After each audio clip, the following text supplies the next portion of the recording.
my name's Laura Panesso, and I'm a manager in the Government Relations Department of Insurance Services Office.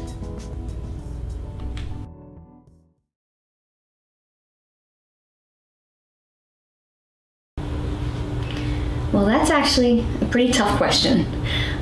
Working in insurance, I don't think insurance is the kind of thing that you're a kid and you say, hey, I really want to work in insurance. It's more something that most people seem to fall into, kind of by accident, which is kind of what happened for me. I had finished my first year of graduate school and I was looking for a job. I was a broke student and I needed to make some money.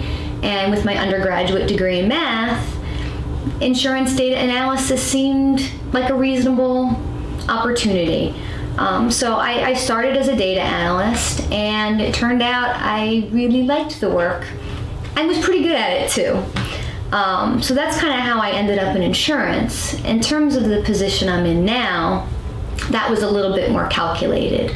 I'd been with the company at that point for about 11 years in different jobs with different responsibilities to different areas, and was really looking for something that would be challenging. Not just now and then, but challenging on a daily basis. And government relations in my department deals with all the insurance departments and the state laws and regulations, and those are constantly changing. It's a very dynamic environment, and so that definitely appealed to me and inspired me to pursue a position where I am now.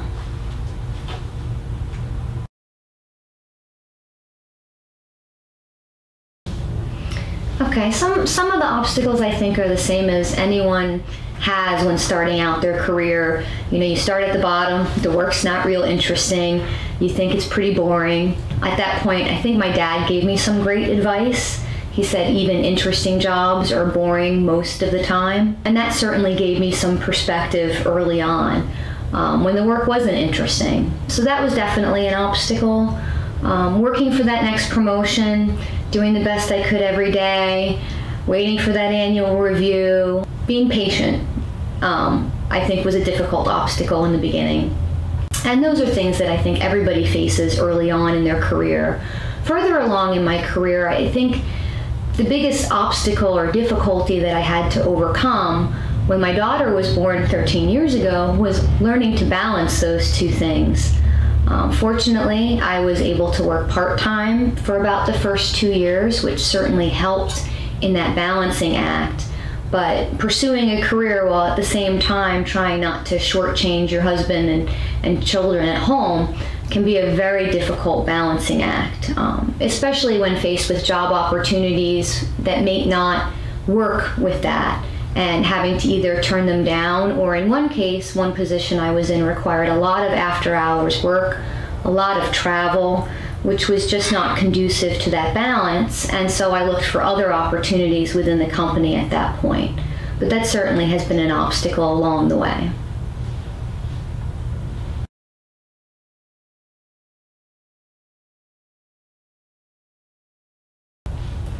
Absolutely.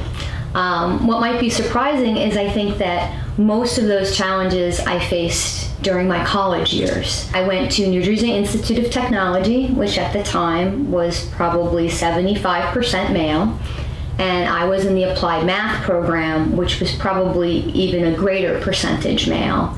Most of my professors were men. I think I had one female math professor. And in my science and engineering courses as well, it was predominantly male. And I absolutely had professors that were very, encouraging and supportive of my male friends in class, yet at the same time, more subtly dismissive of the women in class. And certainly I found this unfair and frustrating. I personally felt that the best way to kind of get back at them for that unfairness was to make sure they had to give me an A.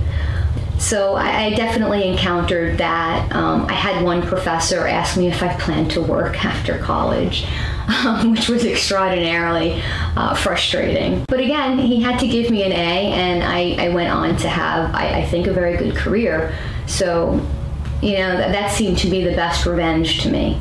I've been very, very fortunate at the company I'm at now that there are several senior level female executives. My boss presently is a woman. And I think that certainly has helped. I have not felt slighted or challenged being a woman at my current company, which I've been very fortunate for.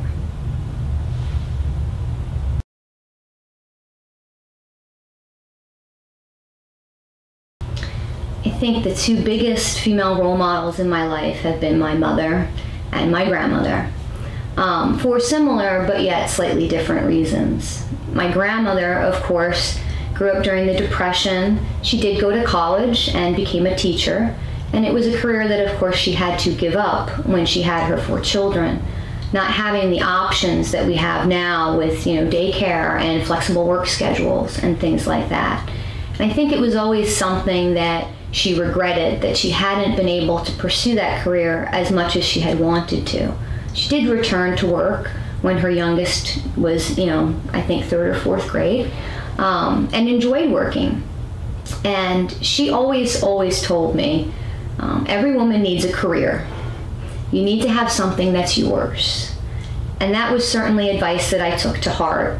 And she tried to instill that in me in a very, very early age. In the age of Barbie dolls when I was growing up, and I certainly had my share of them, she made me a dollhouse. And the doll was a career woman. So the message was pretty loud and clear from an early age, coming from my grandmother. And my mother, when my youngest 2 brothers were little, she continued to work part-time from home and really showed me that you could balance the two. Sure, maybe you couldn't work full-time for a while, but you could keep your foot in the door and keep that option open, while not shortchanging your family, while doing a great job at both. She's also one of the most compassionate, big-hearted people I've ever known. When I was older, around 19 or 20, she and my father took in 3 foster children for several years. And she really just showed me how compassionate and loving and how those traits carry through to all facets of your life. So I think definitely my mom and my grandma were the 2 biggest role models for me.